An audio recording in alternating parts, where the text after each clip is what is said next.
శ్రీకాకుళం సాయుధ పోరాటంలో అసువులు బాపినటువంటి అమరవీరుల కుటుంబాల్లో ఉన్న స్త్రీల త్యాగాలు ఎన్నటికీ స్ఫూర్తిదాయకమని, వీటి ఆధారంగా ప్రముఖ రచయిత అట్టాడ అప్పలనాయుడు రాసిన నక్షత్రబాట నవల అప్పటి ఉద్యమ ఘటనలకు సాక్షాత్కారాలని మాతృక మాసపత్రిక సంపాదక సభ్యురాలు బత్తుల రమాసుందరి అన్నారు.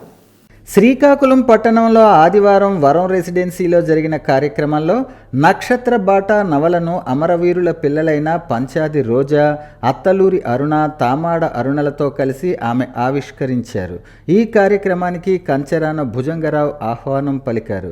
ప్రముఖ రచయిత గంటేడ గౌరునాయుడు అధ్యక్షత వహించిన ఈ కార్యక్రమానికి ముఖ్య అతిథిగా హాజరైన రమాసుందరి నక్షత్రబాట నవలను సమీక్షించారు. ఉత్తరాంధ్ర విప్లవ ఉద్యమానికి సంబంధించినటువంటి మరింత సమాచారం, వాస్తవాలతో కూడిన చరిత్రను స్మరించటమే కాకుండా సాహిత్యంలో వర్తమాన సమాజంలో వాటిని సంక్షిప్తం చేయవలసినటువంటి అవసరం ఉన్నదని ఆమె అభిప్రాయపడ్డారు. అమరవీరుల పిల్లలు పంచాది రోజా, తామాడ అరుణ, అత్తలూరి అరుణలు మాట్లాడుతూ తమ తల్లిదండ్రులు విప్లవంలో అసువులు బాసిన తీరు, తాము పెరిగిన విధానం, తమ జీవితంలో ఎదుర్కొన్న కష్టాలు, చిన్నతనం నుంచి ఉద్యమం పట్ల ఆకర్షితులైనటువంటి విధానం తదితర అంశాల గురించి ఈ సందర్భంగా వివరించారు. ఎన్నో కష్ట నష్టాలకు ఓర్చి తమ తల్లిదండ్రులు ప్రజల పక్షాన నిలబడి చేసిన పోరాటం తమకు ఎంతో గర్వంగా ఉందన్నారు. చిన్నతనంలోనే వారి నుంచి విడివడిపోయినప్పటికీ తమ తల్లిదండ్రుల ఆశయాలు నెరవేర్చడంలో తమ వంతు ప్రయత్నం చేస్తూ జీవితాన్ని సాగిస్తున్నట్టుగా వాళ్ళు తెలియజేశారు.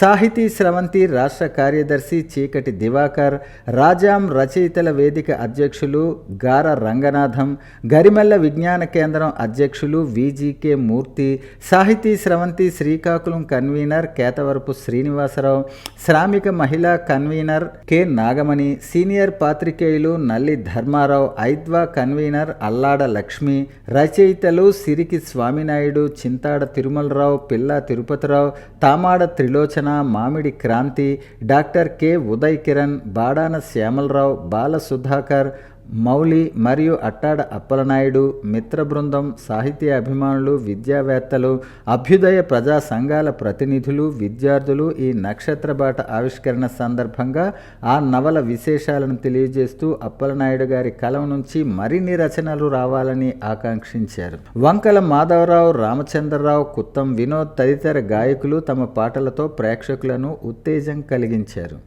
కళింగ యుద్ధం తర్వాత ఈ నేల మీద నెత్తురు వాగులై ప్రవహించిన ఈ నేల మీద అశోకుడు ఆ చరిత్ర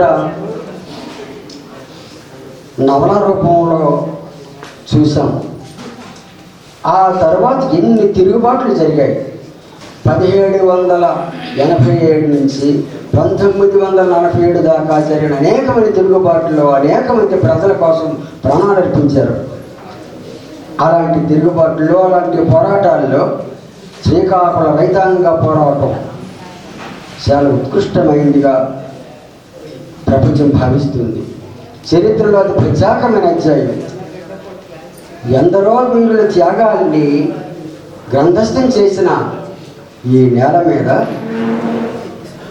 ఈ అధ్యాయం ఒక చారిత్రక నవలగాను, ఒక ఉద్యమ నవలగాను ఎందుకు రూపుదిద్దుకోలేదు అన్నది ఎప్పటికీ ప్రశ్నే. నిజానికి ఈ చరిత్ర రాస్తే ఒక మహాభారతం, శ్రీకాకుళ రైతాంగ మహాభారతం. ఈ భారతాన్ని లిఖించడానికి ఒక వ్యాసుడు రావాలి.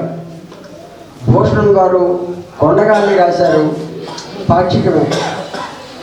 తర్వాత మరొక నవల రాలేదు. మళ్ళీ అప్పలనాయుడు పునరావాసం